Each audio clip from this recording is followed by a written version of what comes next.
राजस्थान उच्च न्यायालय की खंडपीठ ने भी नगर निकाय के और पंचायत राज के चुनाव 15 अप्रैल से पहले कराने का आदेश 14 नवंबर 2025 को दे रखा है। इस 14 अप्रैल को 15 अप्रैल को अगर ये चुनाव नहीं कराते हैं तो इनके ऊपर कंटेम्प्ट लगेगा। जो राजनीतिक प्रतिनिधित्व देने के लिए जो ओबीसी आयोग की रिपोर्ट थी, वो 3 महीने के लिए आयोग गठित करना था और एक समरी इंक्वायरी के बाद में जनाधार वगैरह वगैरह से डाटा लेकर के जो सरकार के पास में वर्तमान में मौजूद डाटा है, कोई नया डाटा कलेक्ट नहीं करना था, उन्हीं के आधार के ऊपर उनको ये सर्वे रिपोर्ट दे करके और ये चुनाव करवाने थे, ओबीसी का प्रतिनिधित्व तय करके। लेकिन जानबूझ करके इन्होंने ओबीसी आयोग का कार्यकाल बार बार बढ़ा रहे हैं। अब सितंबर तक बढ़ा दिया गया है, यानी 12 महीने से ज़्यादा का समय इनका ओबीसी आयोग का बढ़ा दिया और जानबूझ करके उसकी रिपोर्ट नहीं ली जा रही है। पहले 6 महीने तक उनको कोई संसाधन नहीं दिए, मैन पावर नहीं दिया, कोई डाटा उनको जो चाहिए था वो डाटा सरकार ने उपलब्ध नहीं कराया जानबूझ करके।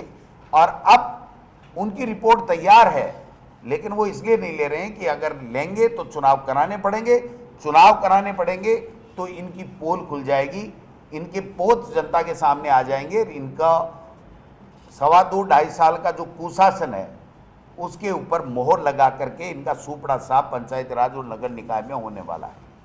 मैं कहना चाहता हूं कि जो सुप्रीम कोर्ट ने फैसला दिया था, जिसके आधार के ऊपर ये ओबीसी का सर्वे कराना जरूरी है आयोग के द्वारा, वो फैसला भी 4 मार्च 2021 का विकास किशन राव बनाम स्टेट ऑफ महाराष्ट्र आदि है।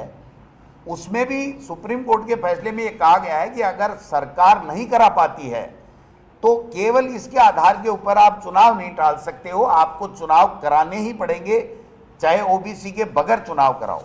बार बार खर्रा जी और कई मंत्री कह रहे हैं, कांग्रेस कह दे कि ओबीसी के बिना प्रतिनिधित्व के आप चुनाव करा दो। भाई हम कह रहे हैं, हम क्यों कह दें? आप विफल हो, आप ओबीसी आयोग की रिपोर्ट लेने में विफल हो, आप ओबीसी आयोग समय पर नहीं बना रहे और बनाने के बाद में 12 महीने में भी अगर आप रिपोर्ट नहीं ले पा रहे हो तो आपकी सरकार विफल है, तो सुप्रीम कोर्ट का फैसला सो मोटो लागू हो जाता है। तो मैं समझता हूं कि ये कह करके वो अपनी जिम्मेदारी से नहीं बच सकते हैं। अभी हमने तय किया है 1